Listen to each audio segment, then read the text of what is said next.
Bismillahirrahmanirrahim. Assalamualaikum warahmatullahi wabarakatuh.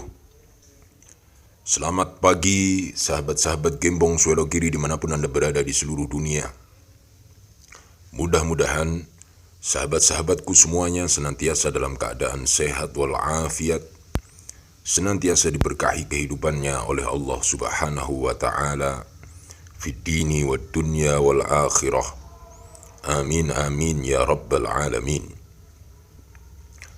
Dosa besar Ahmad Kosasih atas ulah Yusuf Mansur.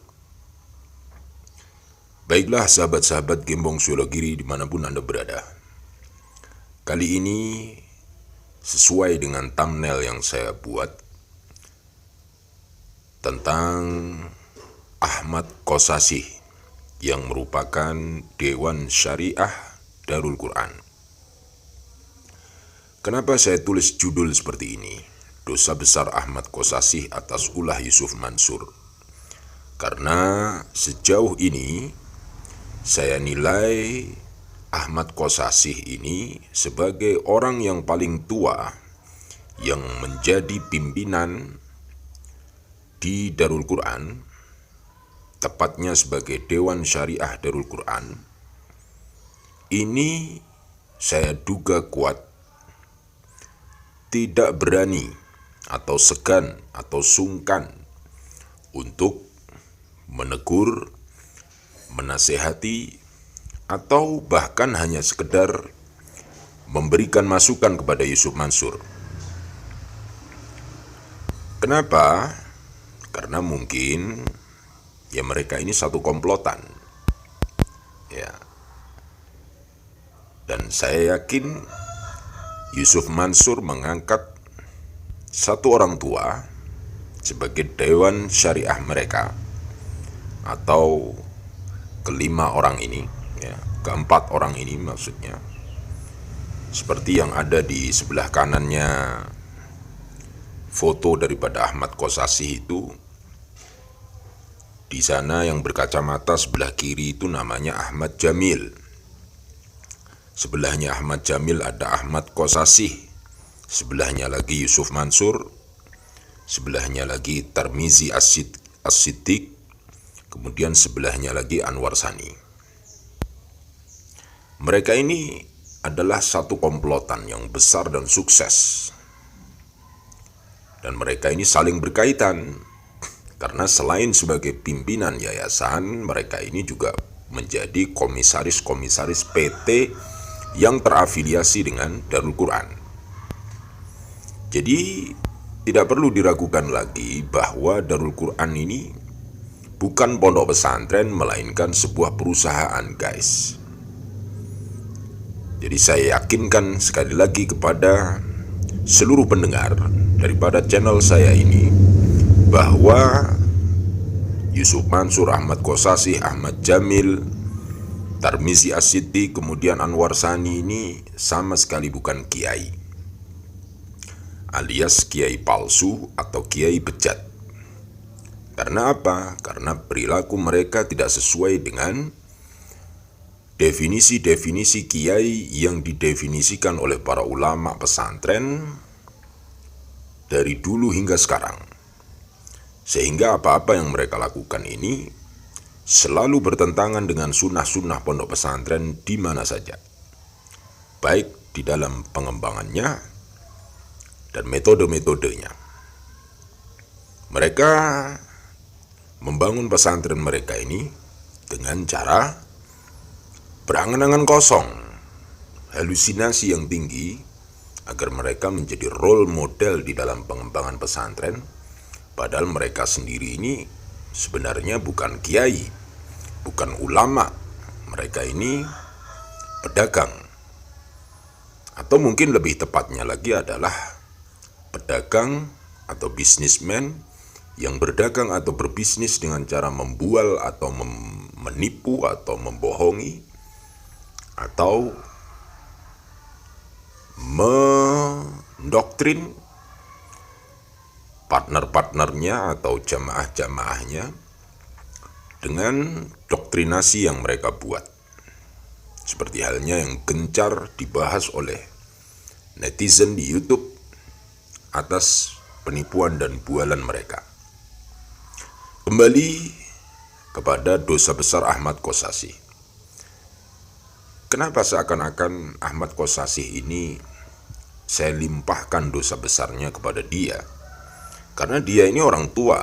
Dia orang tua yang lebih tua daripada keempat orang lainnya di Darul Quran. Dan jabatannya adalah Dewan Syariah. Syariah ini aturan agama Islam. Sedangkan dia adalah dewannya. Apakah Ahmad Qosasih ini tidak melihat bahwa perilaku-perilaku Yusuf Mansur di dalam merekrut sedekah, di dalam berpatungan usaha, ini sangat bertentangan dengan syariat? Kalau iya, maka harusnya Ahmad Qosasih ini memberitahu dia. Kenapa dia diam saja? Apakah dia juga terlibat? Apakah dia justru menjadi pentolan di balik Yusuf Mansur? Apakah dia orang tua yang sebenarnya paling bejat, yang mendidik keempat orang yang lebih muda daripada dia ini untuk menjadikan mereka semuanya rusak? Wallahu a'lam bishawab. Hanya dia dan Allah yang tahu. Ala kulli hal, apapun kondisinya, dia berada di puncak pimpinan Darul Quran dan dia berusia tua dan dituakan dan menjabat sebagai Dewan Syariah. Maka ini harus ada koreksi besar. Jangan mentang-mentang Yusuf Mansur, Ahmad Jamil, Tarmizi Siddiq, kemudian Anwar Sani berbuat semau mereka dengan menafsirkan ayat-ayat sesuai dengan keinginan mereka ataupun hadis-hadis sesuai dengan angan-angan mereka untuk memuluskan rencana-rencana mereka. Apakah hal seperti itu tidak melanggar syariat? Pasti melanggar syariat. Karena mereka menafsirkan Al-Quran dengan pendapat-pendapat mereka sendiri. Sama sekali mereka tidak berlandaskan kepada ulama. Kenapa saya tegaskan seperti itu? Seperti halnya video yang terakhir saya upload tentang Yusuf Mansur yang pakai kacamata, pakai gulungan sorban, pakai kaos nomor 1 Muslim crowdfunding itu, yang dia mengutip ayat tentang fa'akibu. Ya. Di sana Yusuf Mansur setelah membaca surat, ya, yang padahal itu tafsirannya juga tidak seperti apa yang dia tafsirkan, karena itu sebenarnya adalah ayat dakwah berkaitan dengan ayat sebelumnya, ud'u ila sabili rabbika bil hikmah wal mau'izatil hasanah wajadilhum billati hiya ahsan. Baru ayat selanjutnya yaitu fa'aqibu, ya. Jadi di dalam menafsirkan ayat-ayat, orang-orang Darul Quran ini sangat ngawur. Dan dengan viralnya kejadian-kejadian Yusuf Mansur ini, kalau Ahmad Qosasih tidak menegur dan menasihati dia, maka ini akan menjadi dosa besar daripada Ahmad Qosasih. Kenapa saya katakan dosa besar? Karena ini adalah kebohongan yang mengatasnamakan Tuhan, kebohongan yang mengatasnamakan agama. Kebohongan ini jangan dilihat dosanya lebih kecil daripada zina, mencuri, ya, dan lain sebagainya, dosa-dosa besar lain. Justru Anda semuanya di pesantren belajar Ra'sud Dunub Al-Kadibu. Kepalanya dosa itu adalah bohong.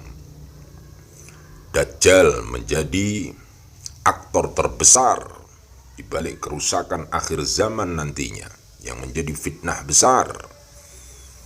Karena dia adalah Al-Kadzab, pembohong. Ya.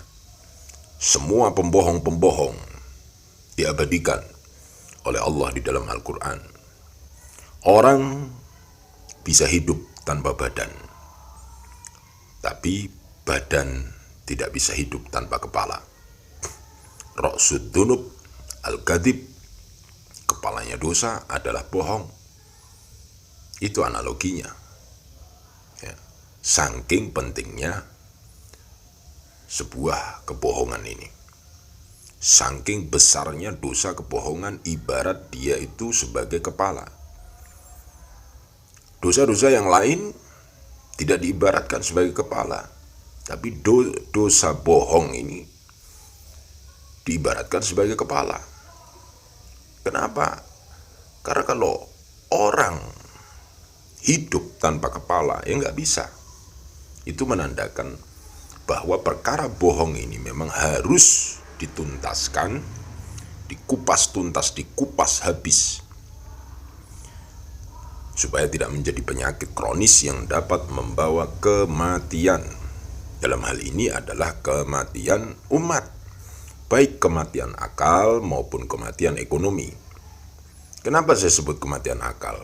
Karena umat terlalu banyak diracuni oleh doktrin-doktrin sesat, ya, dijejalkan ayat-ayat Al-Quran yang tidak ditafsirkan menurut penafsiran yang muktabar daripada para ulama, tapi ditafsirkan oleh Yusuf Mansur sendiri dengan otak dia yang terbatas dan kotor. Kenapa saya katakan kotor? Karena ada sebuah video yang juga saya upload di channel saya. Setelah dia membaca Al-Quran, Yusuf Mansur membuat analogi yang justru itu mengotori Al-Quran. Sampai dia menyebut anjing. Ya, apa nggak ada analogi lain? Atau hanya kata itu yang memang terekam di otak dia dan sering dia ulang-ulangi dan dia ucapkan, sehingga itu yang dapat dia analogikan untuk menafsirkan Al-Quran. Begitulah kawan-kawan. Mudah-mudahan apa yang saya sampaikan ini bermanfaat. Usikum wa iyaya bitaqwallah. Wassalamualaikum warahmatullahi wabarakatuh. Salam bangsa Indonesia. Allahumma salli ala Sayyidina Muhammad